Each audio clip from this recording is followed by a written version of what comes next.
Magandang araw po mga kababayan. Welcome po sa Pinilangan Lakbay. Ayan, napakaganda po ng panahon, maaraw at hindi po masyadong malamig at maraming yelo sa paligid, pero natutunaw na. Tara, samahan po ninyo ako, puntahan po natin yung pinakamaganda at pinakamalinis po na ukay-ukay po dito sa Oulu, Finland. Di ba? Ayan po. Di ba? Makaganda po ng panahon. Excited na po ako.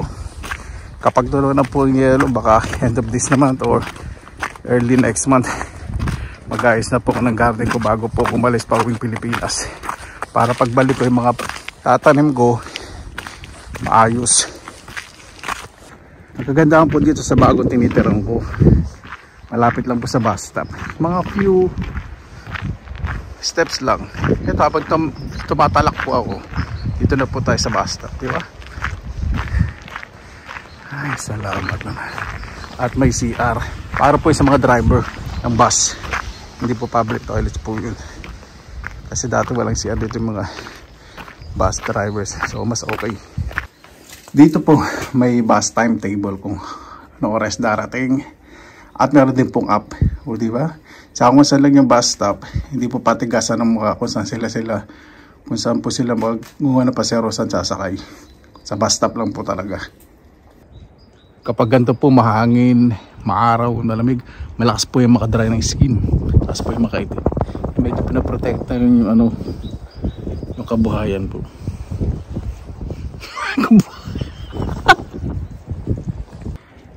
Pero kapag ganito po ang temperature, nakaganda po sa skin. Kailangan din siyempre ng konting araw, pero hindi ko po masyadong tatagalan. Sayang naman yung ilang buwan na pagpapusyaw ng pagmumukha ko, di ba? Ibig sabihin sa loob ng bahay, wala pong pinapahid. It's 100% natural.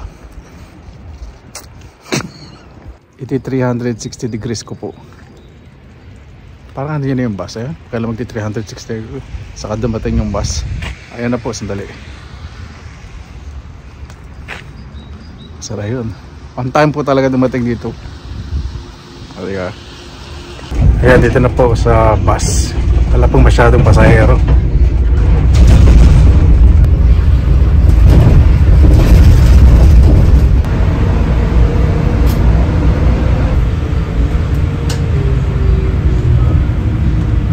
Dito na po sa city center. 30 minutes mula po doon sa bahay ko. Tapos another 10 minutes second hand shop. Pero kailangan minsan expose ko po yung bangis ko, diba?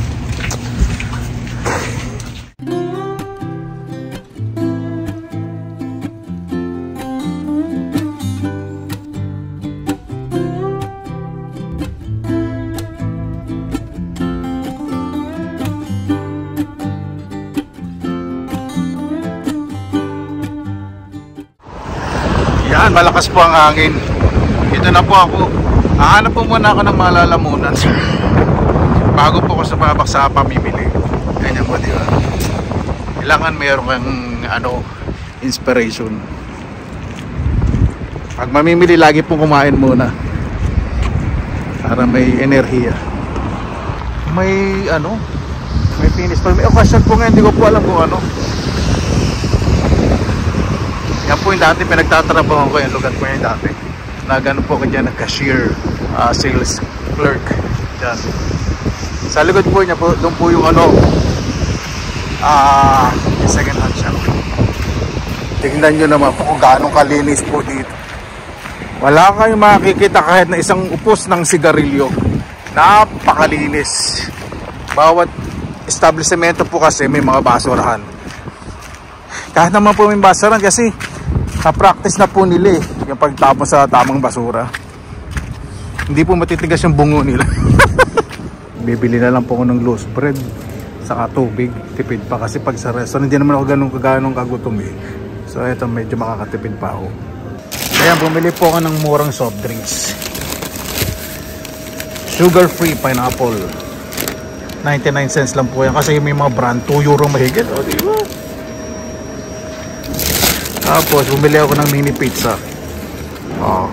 Makakain ako sa restaurant more than 12 euro. Eto, more than 3 euro.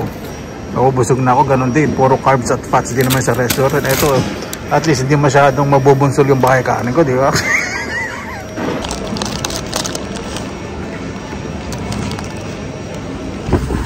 Ayan, napakalakas po ng hangin. Umihinto po talaga ako dito sa grocery shop bago pumunta ako sa second hand. Lalo na pag na-etchas ako. Malinis po kasi yung toilet, maraming tissue. Tapos pipintigin ko ibang tissue, lalagay ko sa bulsa ko, di ba? Para pag i-etchas ako sa iba, may tissue kasi minsan nauubusan.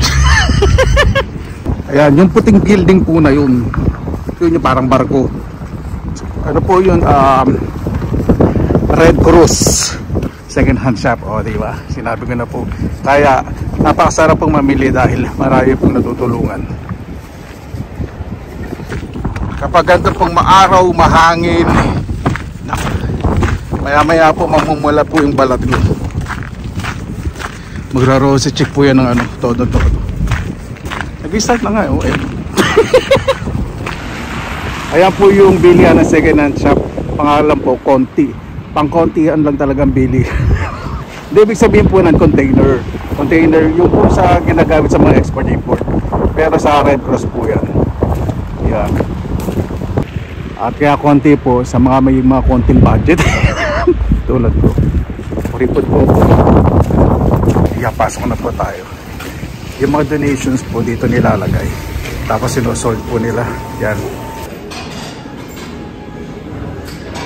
Ayan, may nakita na po ako flat glass tray. Pwede sa oven. At maganda rin sa mukbang, 2 euro lang. Napakaganda. Dito po mga assorted. Kumbaga ano po ito, small find. Napakamura po. Minsan 20 cents, 10 cents, 1 euro, 2 euro. Kapag mga valuable po yung mga products, mga jewelry sa mga collectibles, naka-box po sa glass. Meron din po dito mga expensive small accessories po na mga branded. Pero mura naman po yung mga presyo. Pinoprotect lang po para di magkasigas. Ang mga bags po talaga napakalinis. Maghahanap po tayo ng mga branded. Yung talagang maganda po yung pangalan at yung quality. Mga branded po na bags na ubos na po. Tinanong ko po sa sales clerk. Mabilisan po talaga. Ibang klase po. Magagandang klase. Malinis.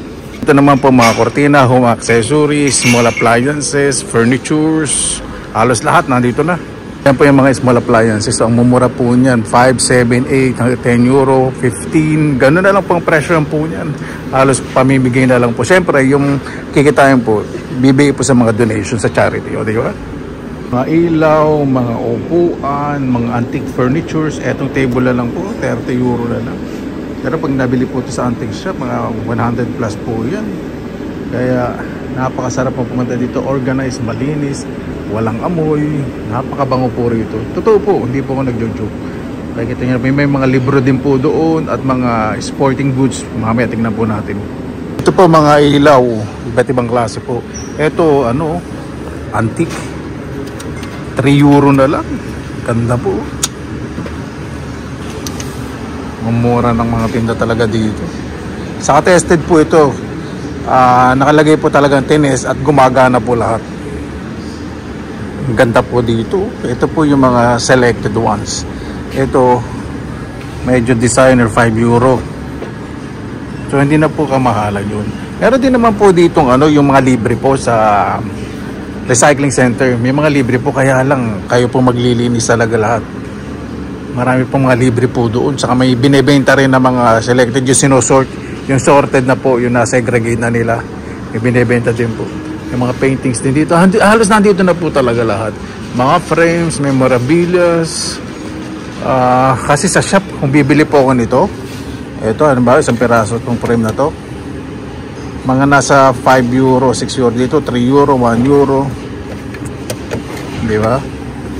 Kaya sa mga mahilig sa mga art, sa mga wall decors, dami rin po rito. Naghahanap po ako ng ilaw na gustong kuwi sa Pilipinas pero wala po akong makita. Ayan, dito na po tayo sa sporting goods and hobbies. Napakamura po dito. Naku, yung gitara magkano na yun? 55 euro na lang.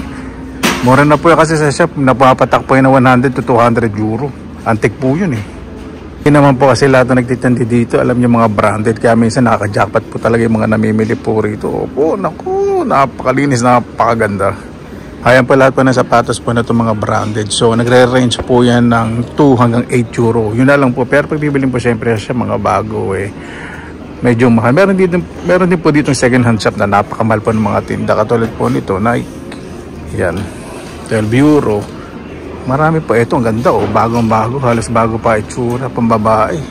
Kano to? Pag may mga ganito, Mark, medyo mahal na po yung sa 14 euro. Pero sa brand naman, panalong panalo. O, diba? Yan, dito po sa men's sections, may mga coat. Siyempre, pag branded po, tulad po nito, Bugatti, 43 euro. Sa shop po ito, mga 200 euro. Yung sa piraso po na yan. Mahal po talaga ang Bugatti. Pero meron naman pong 10, 15 euros, 15 euros. Depende po siyempre sa gusto po ninyo. Malilinis po, bagong plancha, mabango, malinis. Nulit-ulit, malinis. Iba po yung i-stem po nila bago display. Di ba? Ito naman po yung mga leather shoes, mga pambabae po. Ito iba-ibang klase. Yung medyo branded. Siyempre may fitting room po dito. Diba? Kompleto. Ewan ko may kubeta dito. Alam ko wala. Kaya pumunta ko doon sa kabilang tindahan sa grocery. Doon po ko nakikita. Kapag nakakita po ako dito ng mga bag at meron pong ganito, may sensor. At binibenta lang po ng 14 euro. Chinecheck ko po yung brand name sa internet. Tinitingnan ko magkano talaga presyo. So kapag talaga namang 200, 300 at pinipresyo na lang nila ng 14 euro. Tingnan po natin, napakalinis, napakaganda, pang mayaman. Check ko po sa internet kung magkano. So eto, na-check ko po sa internet. Halos ganito yung presyo, 14 to 15 euro. So it's not worth to take this one. I just leave it alone. Ito naman po talaga po mga collectibles, cup and saucers at mga pangkape, pang-tsaka. Binibilisan ko po ang pagsasalita ko dahil yung music baka di ma-monetize sa video ko. Ayan, nakalabas na po after 2 hours. Opo, 2 oras po ako nag-ikot. Kasi tinitignan ko po talaga baka may mamaya may makita ako mga branded na pwede yung auction sa Pinas. Wala, nabili ko lang po talaga yung yung glass tray sa pagmumukbang. Wala na pong iba. Kasi sa mga damit po sa shop, at tulad po ngayon mag-spring, napakarami pong sale. Lalo na po yung mga t-shirts, winter jackets, marami po. Nakabili po kayo mga t-shirt ng mga 4 euro na lang, mga bago pa, mga branded. Ibang klase po kasi dito pag nag-sale. Minsan po maabot na 80% para maubos lang po. Nakita ko po yung mga basuran kasi ng mga shop, yung mga damit nakahilera for donation na. Pag mga old na po, mga models ng mga t-shirt, dinodonate na po nila dito.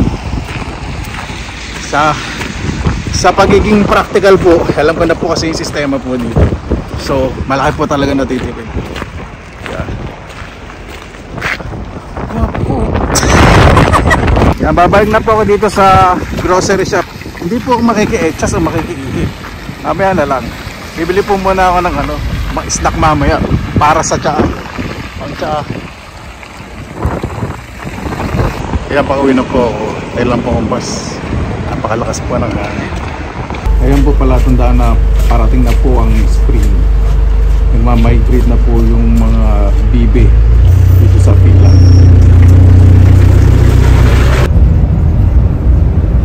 Mas natutunaw na po ang yelo. Ang bilis, kanina po, di ba nung malis tayo, napakaraming yelo.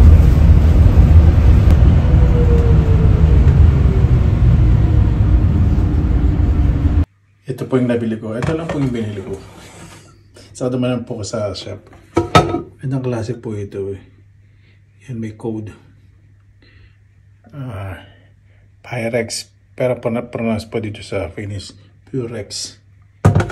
Pwede din pong mag-bake yan ng cake, mag-roast. Basta pwede po yung sa oven. Manipis po kaya okay na po ito sa mukbang. Diba? Ayan po mga kabayan. Pagod po ang artista. Dito na po ako sa bahay. Napakasarap pong pumunta doon sa ukay-ukay po na yun. Ay, nako. Ibang klase po talaga dito sa Finland. Nabanggit ko po kanina, meron din pong recycling center na pwedeng kumuha ng mga libreng gamit. Kaya lang nakakapagod po yung panahon po ngayon. Saka marami pong sale ngayon sa mga shops, sa mga gamit. Halos lahat po. Halos minsan kapresyo nung sa ukay-ukay. Kaya bibili lang po talaga ako ng mga gamit na kailangan ko ngayon. Umagaling na yung discarte ko ngayon dito. Ano po, sa panahon po ngayon dapat mas maging practical po tayo, mas isipin po natin yung mga kailangan po natin. Basta lagi po tayong positive vibes, good vibes. God bless. Ingat po lagi. Magandang araw. Laban lang.